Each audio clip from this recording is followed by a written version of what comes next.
Do you Zwift? If you do, you'll probably know that New York is in development. Zwift have been talking about it for a long time. Back at Eurobike at the start of July, we knew about it then.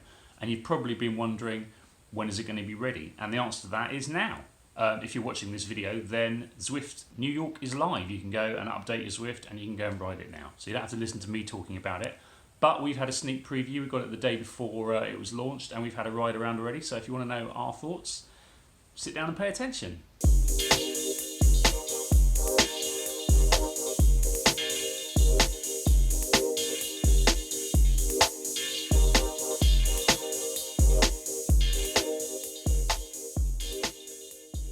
Why New York? Well, from a Zwift company point of view, there are a lot of people, a lot of top brass at Zwift who have a lot of history with Central Park. So Eric Min, CEO, Mike McCarthy, who used to be a World Pursuit champion, now works at Zwift, Charlie Issendorf, who's also high up in the company.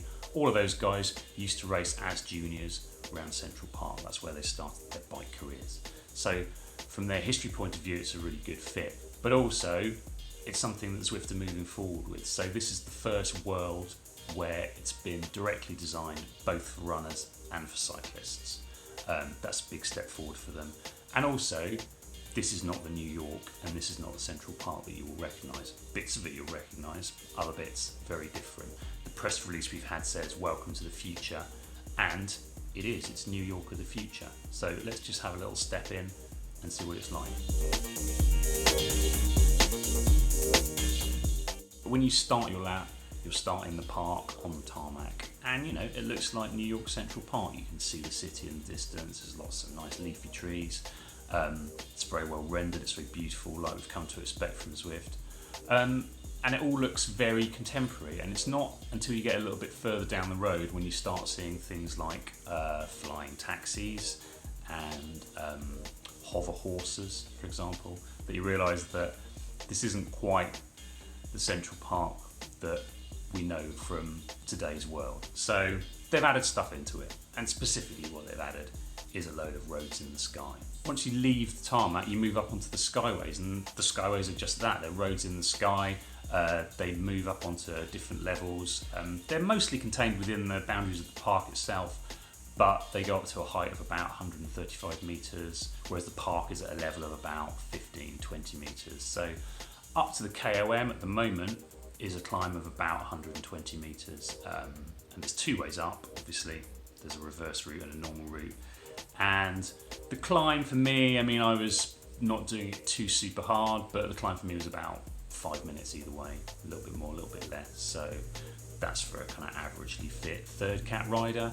If you're fit, you'll probably do it in less than 4. The main climb itself, although it isn't very long, is actually quite difficult. It's not very steady gradient, so you get quite steep ramps. At the start, there's a ramp of about 15% before it splits into the normal way and the reverse way, so you can go up either way around the loop. Once you've done that, both of the routes are kind of steep ramp sections followed by slightly flatter sections where you can recover. So it's quite hard to get into a rhythm, and also the steep sections are quite steep. So on the normal way around, they up to 16-17%, and on the reverse route up to about 15%. So quite a lot steeper than most of the stuff you'll find in Zwift. You kind of go through a kind of shopping mall at the top. It's all very nicely rendered and it's all very beautiful. It's especially good at night actually, because it all lights up. It looks really cool. There's like flying taxis going everywhere. You can see the sort of skyways over the city. Yeah, it's very beautiful. Once you get down onto park level, you'll soon realise that Central Park is not flat. I've never ridden around Central Park in real life, but the guys at Zwift obviously spent their junior careers racing there, and they've said that when they're blindfolded and they ride it on Zwift, then they know where they are in the park. And you know, there's a lot of ramps in it. It's quite rolling, but there's a couple of steep kickers up to about 10%, and it's pretty relentlessly kind of slightly up or slightly down. There's not really a lot of flat around it, so it's quite a tough loop. I mean, if you're going to be racing around it, then it's going to be a lot harder than something like the flat circuits in Watopia, where there's much more flat ground to recover. It's got a sprint in it, obviously. The sprint isn't especially long. On the normal route, it's about, for me, 15 seconds, and on the reverse route, it's shorter, so more like 10 or 12. So it's not like the the main sprint on Watopia, you can't really give it a full gas sprint because it's a little bit too long and you die before the end. It's a proper sprint, so everything you've got right from the start. So there's various ways around the park. The shortest route is called the 6 train, that's 6.5 kilometres long, 69 metres of climbing, so it's still rolling, but that's the shortest, flattest route, so that's probably one that's going to be used for racing quite a lot. If you want to do the longest route, that's called the Everything Bagel, which is 34.3 kilometres, 545 metres of climbing. That's both ways around the park, both ways up to KOM basically. And between those two, there's a load of others. There's the Rising Empire and the Park Perimeter Loop and the High Line and the Lady Liberty and the Mighty Metropolitan and the Astoria Line 8 and the Knickerbocker and the Grand Central Circuit. So those names, if you're from New York or you know New York, will probably mean something to you. They don't mean a lot to me. I found that when I was riding around Central Park that I was lost a lot of the time, if we're honest. A lot of it looks like a park. And I'm not really sure what I'm looking at. So specifically in the press release, it says, along the route, Zwifters will see the Guggenheim, the Met and the El Dorado Hotel, along with other famous New York landmarks. They might, I don't know what they look like. So what I found was it's a very compact circuit, so everything's pretty much within the boundary of Central Park, and that makes it quite complicated in terms of turning. You're turning around a lot, you're going in different directions, and a lot of the time I found myself finding that I was basically lost. I didn't really know where I was. I mean, I knew where I was when I was on the Skyway up to the KOM, and I knew where I was when I was passing the start-finish line, and I knew where I was at the sprint. But other than that, I was kind of just riding around, having fun.